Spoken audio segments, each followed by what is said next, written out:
안녕하세요. 저는 지금 마음을 정리하려고 애쓰고 있습니다. 며칠 전 퇴근하고 남자친구 집에 들렀다가 그의 어머니와 대화를 나누던 중 결국 파혼하겠다고 말해버렸습니다. 그 순간엔 너무 화가 나 있었고 감정이 치밀어 올라서 홧김에 말한 건가 싶었어요. 그래서 그날 이후 며칠 동안 매일같이 이불을 덮어 쓰고 누워서 곰곰이 생각했습니다. 내가 너무 성급했던 건 아닐까? 혹시 감정에 휘둘려 잘못된 결정을 한 건 아닐까? 마음속에 남아있던 미련들을 하나하나 끄집어내서 살펴봤죠. 그런데 곱씹을수록 오히려 마음이 더 단단해지더라고요.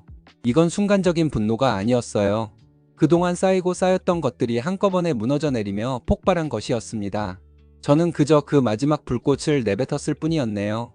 상황을 차근차근 설명드려 볼게요. 저희는 원래 내년 초쯤 결혼식을 올릴 계획이었고 몇 달 전부터 본격적으로 준비를 시작한 상태였습니다. 웨딩홀을 알아보고 양가 예산도 조율하면서 설레야 할 시기였는데 이상하게도 설렘보다 불안이 앞서기 시작했습니다. 결혼 얘기가 오가기 시작한 순간부터 이상할 정도로 사소한 문제로 자주 다투게 되더군요. 저는 아직 20대 후반이고 남자친구는 저보다 6살 많은 30대 중반이었는데 나이 차이 때문인지 어떤 주제에서든 자연스럽게 본인이 우위에 있어야 한다는 식으로 말하곤 했습니다. 그게 처음엔 그냥 연륜에서 오는 조언이라 생각하고 넘겼는데 시간이 갈수록 그게 아니라는 걸 알게 되었어요. 상견례도 마쳤지만 사실 그 즈음부터 슬슬 마음이 삐걱거리기 시작했죠. 남자친구는 그 전부터도 계속 요즘 세상은 반반 결혼이 대세라며 무조건 반반으로 하자고 못 박아 두었습니다. 저는 처음엔 당연히 그게 합리적이라고 생각했어요. 그런데 문제는 그가 말하는 반반의 의미였습니다. 그는 본인이 모아둔 돈이 저보다 많다는 사실을 꼭 자랑하듯 덧붙였어요. 반반하자면서도 늘 자기는 돈을 많이 벌었고 나는 부족하다는 뉘앙스를 풍기더라고요. 마치 반반이라는 말을 자신이 손해보지 않겠다는 의미로만 쓰는 것 같았죠. 그럴 때마다 저도 모르게 자존심이 상했습니다. 게다가 그 사람은 집안 제사 이야기를 꺼냈습니다. 자기 집안에 제사가 1년에 4번이나 있다면서 그때마다 저는 반차라도 내서 꼭 참석해야 한다고 말하더군요. 그 말투가 얼마나 당연하고 자연스럽던지 순간 말문이 막혔습니다. 저는 아직 결혼도 하지 않았고 제사라는 단어조차 생소한 세대인데 그는 벌써부터 저를 며느리로 취급하며 의무를 강조했죠. 그 얘기를 듣는데 온몸이 식는 기분이었습니다. 이 말뿐만이 아니라 그의 말투와 생각 곳곳에 옛날 사람 특유의 마인드가 스며 있었어요. 저는 속으로 이 사람은 결국 결혼 후에도 집안일과 육아, 시댁일은 당연히 여자가 해야 한다고 생각하겠구나 하는 결론에 다다르게 됐습니다. 반반 결혼을 외치던 그 사람은 정작 결혼 생활의 무게는 절대 반반으로 나눌 사람이 아니었던 겁니다. 집안일, 며느리 노릇과 사위 노릇, 아이가 생겼을 때의 육아까지 어느 것 하나 함께 짊어질 준비가 되어 있는 것 같지 않았습니다. 그때 미련 없이 파혼했어야 했는데 저는 그때도 괜히 조금만 더 지켜보자며 제 마음을 다스렸어요. 남자친구는 어느 날 대뜸 자기 월급은 오픈하지 않을 것이라고 말했습니다. 너무 당연한 듯 말하더군요. 저는 순간 귀를 의심했어요. 결혼을 준비하는 사이끼리는 서로의 경제 상황을 공유하는 게 기본이라고 생각했거든요. 그래서 저는 조심스럽게 물었죠. 서로의 수입 정도는 알고 있어야 계획을 세우지 않을까? 하지만 그는 단호하게 고개를 저으며 아이가 생기기 전까지는 생활비 100만 원만 줄 것이니 그 외의 수입과 지출은 각자 관리하자고 못을 박았습니다. 저는 그 말에 마음이 싸해졌어요. 결혼은 결국 한 가정을 꾸리는 일인데 그는 결혼을 마치 돈 것처럼 생각하는 것 같았거든요. 저는 다시 한번 설득을 시도했습니다. 결혼하면 집안 운영비, 육아비, 보험료, 대출 상환 등 크고 작은 돈 문제가 계속 생길 텐데 서로의 수입을 모르면 계획을 세울 수 없지 않냐고 말했어요. 하지만 남자친구는 끝내 자기 고집을 꺾지 않았습니다. 오히려 제가 돈 이야기를 꺼낸 것을 탐탁지 않게 여기는 표정이었죠. 그 표정을 보는데 이상하게 서늘했어요. 우리는 부부가 될 사이인데 그는 우리라는 개념 없이 계속 나와 너로만 구분 지으며 생각하고 있었습니다. 신혼집 이야기가 나왔을 때도 비슷했습니다. 우리는 전셋집으로 시작하기로 했는데 남자친구는 2억, 저는 1억을 내기로 했습니다. 그 집에서 1년 정도 살다가 이후에는 저희 부모님이 가지고 계신 집으로 들어갈 예정이었어요. 그 집은 수도권 신도시에 있는 40평대 아파트였고 부모님은 결혼 후 안정적인 생활을 하길 바라시며 미리 약속해 주신 거였습니다. 부모님께서 지금 세입자 계약이 끝나는 시점에 맞춰 저희에게 넘기겠다고 하셨는데 저는 그 배려가 너무 감사했어요. 그래서 초반 1년은 큰돈 들이지 않고 지내자고 했습니다. 살림살이는 제가 자취하며 쓰던 것들이 있었기 때문에 당장 새로 살 필요도 없었고요. 남자친구도 그때는 고개를 끄덕이며 괜찮다고 했습니다. 저는 제 1억 중 일부로 필요한 최소한의 살림만 드리고 나머지는 부모님께 돌려드릴 계획이었어요. 부모님이 우린 괜찮다 하셨지만 저는 마음속으로 꼭 갚겠다고 다짐했거든요. 그런데 이런 계획을 설명했을 때 남자친구는 그냥 건성으로 듣는 듯 하더니 나중에는 전혀 다른 말을 하고 다니더군요. 결혼식 비용은 애초에 반반하기로 한 상태였는데 어느 날 남자친구가 무심하게 툭 던지듯 말했습니다. 우리 엄마가 그러시는데 너는 해오는 게 하나도 없다. 저는 순간 귀를 의심했죠. 그 말을 전하는 그의 표정도 어찌나 태연하던지 더 황당했습니다. 저는 놀라서 아니 내가 1억 준비하고 부모님이 2억짜리 집까지 내주시기로 한 게 다 해오는 게 아니라고 하하하고 되물었어요. 남자친구는 어깨를 으쓱하며 엄마 말이 꼭 틀린 것도 아니잖아 하더군요. 그때 심장이 쿵 내려앉는 기분이었어요. 게다가 예물 고르러 갔을 때는 절망감마저 들었습니다. 저는 평생 한 번뿐인 결혼 반지니까 다이아 1캐럿짜리를 하고 싶다고 말했어요.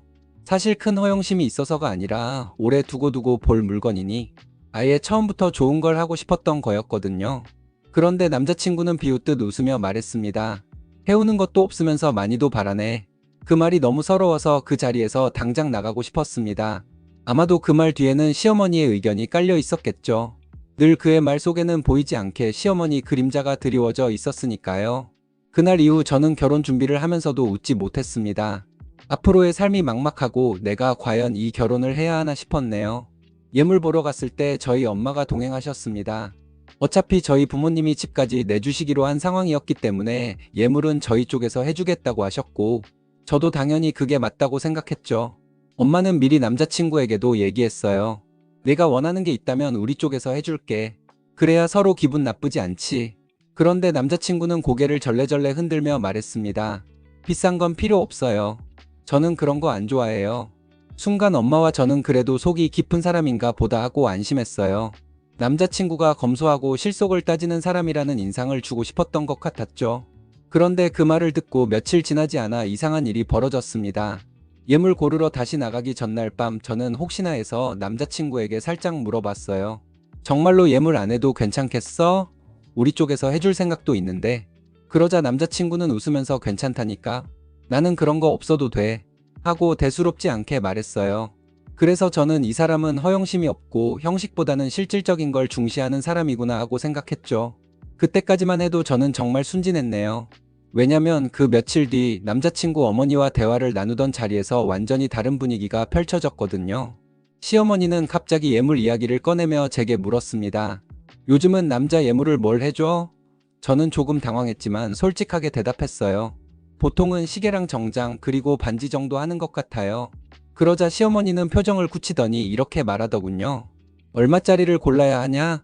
마치 제가 최소 기준을 정해줘야만 하겠다는 식이었어요. 저는 당황을 감추며 조심스레 대답했습니다. 시계는 한 200, 300 정도 하는 것 같아요. 정장도 한 벌 맞추면 그쯤 하지 않을까요? 그랬더니 시어머니는 잠시 생각하더니 유명 브랜드 2개의 이름을 또박또박 대며 그 브랜드 시계로 하자고 말했습니다. 순간 머리가 띵해졌습니다. 그 브랜드는 제가 알기로도 상당히 고가였거든요. 저는 애써 태연한 척하며 원하시는 대로 하셔도 괜찮아요 라고 했지만 속에서는 묘한 불길함이 올라오더군요. 그리고 결국 집에 돌아와 몰래 검색을 해보았습니다. 그 브랜드는 아무리 싼 모델을 골라도 700만 원부터 시작하더라고요. 저는 노트북 화면을 보며 한참 동안 말도 못했습니다. 시어머니가 가격대를 모르고 그런 말을 하신 게 아니라는 걸 직감했거든요. 더 억울한 건 불과 며칠 전 제가 다이아 1캐럿 반지를 하고 싶다고 말했을 때 남자친구와 시어머니가 했던 반응이었습니다. 남자친구는 해오는 것도 없으면서 많이도 바란다며 비웃었고 시어머니는 그 말에 고개를 끄덕이며 곁눈질로 저를 힐끗 보셨죠. 저는 그때 엄청난 모욕감을 느꼈습니다. 그런데 정작 본인 아들에게 해줄 예물 이야기가 나오자 700만 원짜리 시계를 아무렇지 않게 고르려는 걸 보니 이 집은 처음부터 저를 대등한 사람이 아니라 받아야 할 것만 받는 사람으로 보고 있었던 것 같아요. 저는 그날 밤 침대에 누워 천장을 한참 바라봤습니다. 결혼이라는 게 결국은 두 사람이 손잡고 평등하게 걸어가는 것이라 생각했는데 이 결혼은 시작부터 기울어져 있었던 거예요. 시어머니의 말 한마디 한마디가 저를 낮은 위치에 고정하려는 것처럼 느껴졌습니다. 저는 순간 이 집과의 결혼이 내 인생을 갉아먹을 수도 있겠다는 생각까지 하게 되더라고요. 저희 아버지는 정말 자수성가하신 분이십니다. 어릴 때부터 들었던 이야기지만 다시 떠올려보면 눈물이 날 정도로 고생을 많이 하셨다고 하더군요. 아무런 기반도 없이 상경해서 낮에는 공장에서 일하고 밤에는 편의점에서 아르바이트를 하셨대요. 청춘의 대부분을 제대로 쉬지도 못하고 일만 하셨고 30이 넘어서야 작은 가게를 차리셨다고 했습니다. 그 가게도 처음엔 월세도 못 내서 하루하루 걱정하며 버티셨는데 결국 10년 넘게 피땀 흘리며 지켜내셨죠. 저는 그런 아버지를 늘 자랑스럽게 생각했어요. 아버지는 돈을 버는 것도 대단했지만 가족들을 지키겠다는 마음 하나로 버틴 의지가 더 대단한 분이시거든요. 그런 아버지가 결혼 이야기가 오갈 때 남자친구에게 이렇게 말씀하셨어요. 너희는 저축 걱정하지 말고 젊을 때 많이 즐기면서 살아라. 돈은 늙어서도 벌 수 있지만 청춘은 한 번뿐이다. 아버지는 제가 외동딸이니 결국 저희 부부가 부모님의 재산을 물려받게 될 것이라는 걸 전제로 하신 말씀이었죠. 부모님의 그 넉넉한 마음과 배려가 저는 너무 감사했습니다. 그런데 지금 생각해보면 그 말씀이 오히려 남자친구에게는 이상한 오만함을 심어준 것 같아 속상하기도 하네요. 마치 어차피 부잣집 외동딸이니까 내가 크게 신경 안 써도 되겠지라는 식으로요. 남자친구는 사실 좀 짠돌이입니다. 물론 그는 스스로를 검소한 사람이라고 포장하려 했지만 저는 점점 그게 검소함이 아니라 치사함이라는 생각이 들더군요. 자기한테 불리할 때만 돈 아끼자는 말을 꺼내고 자기한테 유리할 때는 돈 이야기를 전혀 하지 않았어요. 염치는 없으면서 계산만 빠른 사람이었죠. 예를 들어 한 번은 제가 정말 오랜만에 초밥이 먹고 싶다고 했습니다. 일주일 넘게 회를 먹고 싶다는 생각을 하며 참다가 드디어 주말에 말했어요. 우리 오늘 저녁에 초밥 먹으러 갈래? 남자친구는 잠시 고민하더니 회전 초밥집을 가자고 하더군요. 솔직히 저는 분위기 있는 스시 오마카세까지 바라지도 않았고 회전 초밥집도 괜찮았어요. 그래서 기분 좋게 따라갔습니다. 그런데 막상 가서 초밥 몇 접시 집었더니 남자친구 표정이 굳더라고요. 저는 눈치 안 보려고 애써 밝게 웃으며 먹었는데 남자친구는 계산할 때까지 계속 인상만 쓰고 있었습니다. 결국 나오는 길에 한마디 하더군요. 이렇게 먹을 거 다 먹고 어떻게 사냐. 순간 너무 황당해서 말이 안 나왔습니다. 저는 제가 뭘 그렇게 사치했나 싶어 계산서를 다시 봤어요. 둘이 배부르게 먹고도 3만 원 남짓 나왔는데 그 돈 쓰는 걸 아까워하는 게 정말 이해되지 않았습니다. 그때 느꼈어요. 이 사람은 돈을 아끼는 게 아니라 자기가 쓰기 싫은 돈을 남이 쓰면 아까워하는 사람이라는 걸요. 집에서는 명품 브랜드 신발을 수집하고 고급 와인을 쟁여놓으면서 제가 초밥 몇 접시 먹는 걸로 눈치를 주는 게 말이 되냐고요. 저는 억울하고 서러워서 집에 돌아와 울었습니다. 그리고 머릿속에 아버지의 말씀이 떠올랐어요. 젊을 때 많이 즐겨라. 그런데 그 순간 깨달았죠. 이 사람과 결혼하면 저는 평생 젊음을 즐기기는커녕 눈치만 보며 살아야 할 것 같다고요. 정말 그 생각이 들자 한숨이 절로 나오더군요. 처음에는 솔직히 검소한 사람이라고 생각했습니다. 돈을 헤프게 쓰지 않고 계획적으로 생활하는 사람이라고 믿었어요. 하지만 결혼 준비를 함께 하면서 남자친구의 진짜 모습이 드러났습니다. 그건 검소함이 아니었어요. 저는 점점 그가 궁상맞고 염치 없는 사람이라는 걸 뼈저리게 느끼게 되었죠. 특히 1년 뒤에 저희가 들어갈 예정이었던 집 이야기를 하다 보면 그 모순이 더 도드라졌습니다. 그 집은 제 부모님 명의의 아파트로 전세가가 무려 5억이 넘습니다. 남자친구가 결혼 초기에 2억을 낸다고 큰소리쳤지만 사실 그 2억으로는 그 집 전세 문턱에도 못 닿는 금액이었거든요. 저는 부모님이 집을 내어주시는 것이 사실상 3억을 더 얹어주는 것이나 마찬가지라고 생각했어요. 거기에 살림살이까지 모두 제가 마련하기로 되어 있었으니 객관적으로 보면 제가 훨씬 더 많이 기여하는 셈이었습니다. 며칠 전 일이었습니다. 퇴근 후 남자친구 집에 들러 결혼 준비 이야기를 나누고 있었어요. 결혼식장 예약, 스튜디오 촬영, 예물 등 구체적인 항목들을 하나씩 적으며 계획을 세우던 중이었죠. 저는 노트북을 펴고 정리를 하며 이야기하고 있었는데 갑자기 남자친구가 제 말을 끊더니 뜬금없이 한숨을 쉬더라고요. 그리고는 이렇게 말했어요. 넌 좀 사치스러운 것 같아. 순간 저는 무슨 말인가 싶어 멍했습니다. 대체 어떤 부분에서 그런 말을 하는 건지 이해가 안 됐거든요. 저는 억울해서 왜 그렇게 생각하냐고 물었죠. 그러자 남자친구는 제 옷차림을 위아래로 훑더니 한심하다는 듯한 표정을 지으며 말했습니다. 명품 가방만 2개나 갖고 있잖아. 그런 건 나중에 결혼하고도 살 수 있는 건데 꼭 지금부터 그렇게 들고 다녀야 해? 그 말투가 너무 비아냥거려서 가슴이 철렁 내려앉았어요.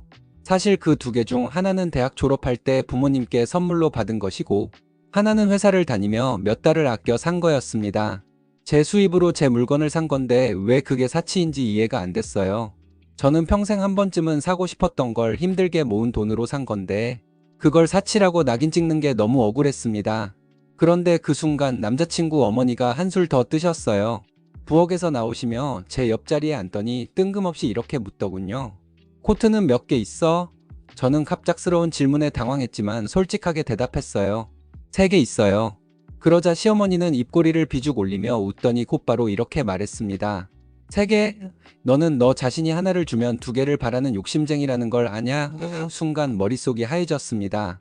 저는 그냥 계절별로 필요한 기본적인 코트를 갖고 있을 뿐인데 이걸 욕심이라고 하시니 숨이 막히더라고요.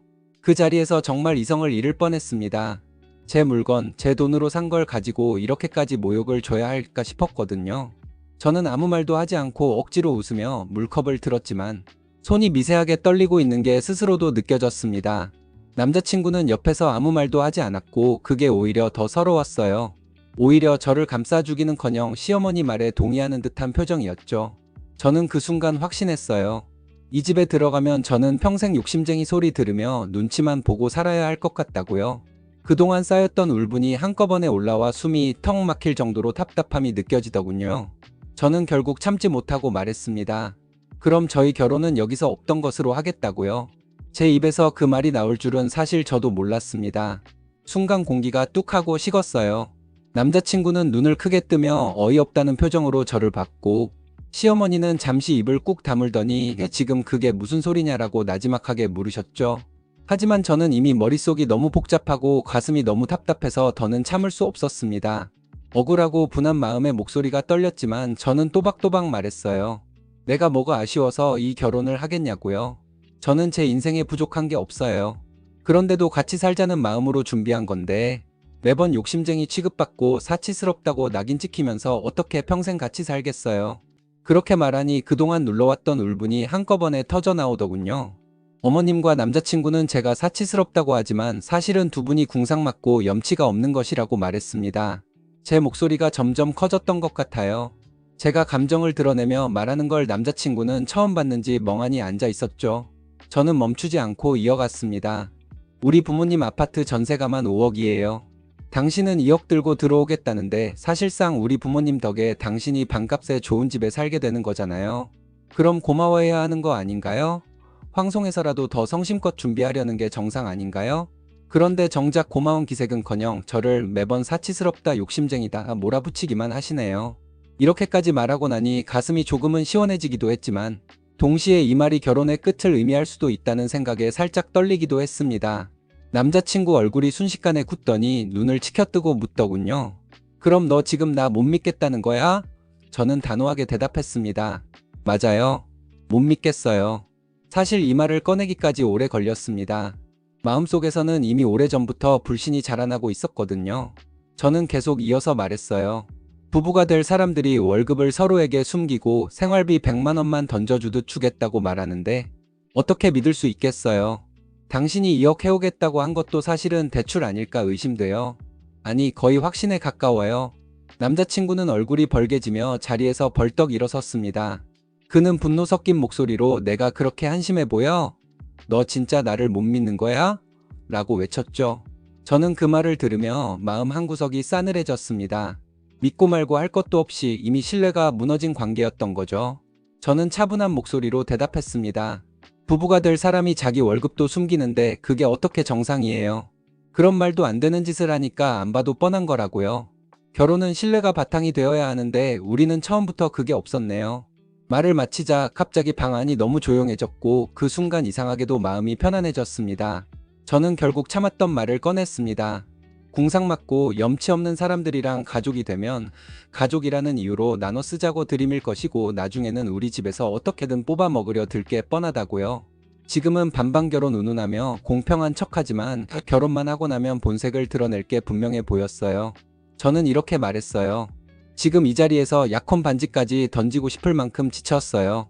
차라리 지금 이 결혼을 깨는 게 낫겠네요. 결혼 전에 알아서 다행이에요. 당신들이랑 엮였다면 내 인생은 평생 빨대 꽂힌 채 살았을 거예요. 말하면서도 제 가슴속 어딘가가 뜨겁게 달아오르더군요. 그동안 참아온 모욕과 불신이 한꺼번에 폭발하는 것 같았어요. 그리고 자리에서 일어나 정중히 고개만 숙인 뒤 뒤돌아서서 그대로 집으로 돌아왔습니다. 집에 돌아오고 나니 온몸에 힘이 풀렸습니다. 침대에 누워 천장을 멍하니 보는데 분노보다는 허무함이 먼저 밀려오더군요. 정말 끝난 건가 이런 생각이 들자 눈물이 조금 났습니다. 그런데 이상하게도 눈물이 흐르면서 마음이 가벼워지는 느낌이 들었어요. 마치 오래 묶여있던 족쇄를 풀어낸 것처럼요. 하지만 그 후 며칠간 전화가 쉴 새 없이 울렸고 카톡도 줄줄이 쏟아졌습니다. 처음에는 읽지도 않았는데 계속 알림이 뜨니 결국 몇 개는 열어보게 되더군요. 그런데 열어본 걸 후회했어요. 그 안에 담긴 말들은 하나같이 제 귀에는 개소리로만 들렸습니다. 그는 너는 깨어있는 줄 알았다는 둥, 본인처럼 검소해질 수 있을 거라 믿었다는 둥 한탄하는 말만 반복했습니다. 한 줄 한 줄 읽을 때마다 피식 웃음이 나더군요. 웃기지도 않게 우월감에 젖어있는 그 말투처럼 모자란 남자를 지금까지 놓지 못하고 있었다니 제 자신이 너무 한심했어요. 저는 한참을 고민하다가 결국 톡을 길게 썼습니다. 솔직히 너 처음부터 이상했어. 6살이나 더 처먹고 반반결혼 얘기하는 것부터가 개소리였는데 그때 끝냈어야 했더라. 너나 너네 엄마는 반반결혼을 주장한 게 아니야. 잘 생각해봐. 사람이라면 염치가 있어야 해. 내가 호구 며느리가 될 사람으로 보여서 그렇게 마음껏 거지근성을 드러낸 거라면 그것도 참 대단한 재능이야. 이렇게 써내려가며 손이 떨렸는데 분노와 후회가 동시에 솟구쳤거든요. 저는 마지막으로 못 박듯 썼습니다. 내가 나이로나 조건으로나 다 따져봐도 너보다 훨씬 나은 사람인데 미쳤다고 숙이고 결혼하겠냐? 절대 그럴 일 없으니 다시는 연락하지 마. 메시지를 전송하고 나니 가슴이 후련해지면서도 한편으로는 깊은 한숨이 나왔습니다. 사랑이라고 믿었던 시간이 물거품이 된 것 같았죠. 하지만 다시 생각해보니 이게 사랑이었는지도 의문이 들더라고요. 그는 평생을 절약만 하며 살겠다고 선언하듯 말하던 사람이었고 저는 평생 그런 사람과 숨죽이며 살아야 했던 걸까요? 아니라고 생각하니 오히려 마음이 편해졌습니다. 사실 깨어있는 줄 알았다는 그의 말이 시간이 지날수록 더 열받게 만들더군요. 결혼할 때 여자인 제가 훨씬 많이 해가면서도 1년에 제사 4번 챙기고 각종 경조사마다 며느리 노릇은 완벽하게 해내야 한다는 사고방식, 그게 그가 말하는 깨어있음인가 봅니다. 시대착오적인 남존여비를 포장한 말장난일 뿐인데 스스로는 굉장히 진보적이라고 착각하고 있는 거죠. 이런 정신 이상자와 결혼하려 했던 제 자신이 진심으로 한심했습니다. 다시는 제 자신을 그런 식으로 낭비하지 않을 거라고, 앞으로는 절대 제 삶에 저런 사람을 들이지 않겠다고 마음속으로 다짐하고 있습니다. 그러니 너무 비난은 하지 말아주셨으면 합니다.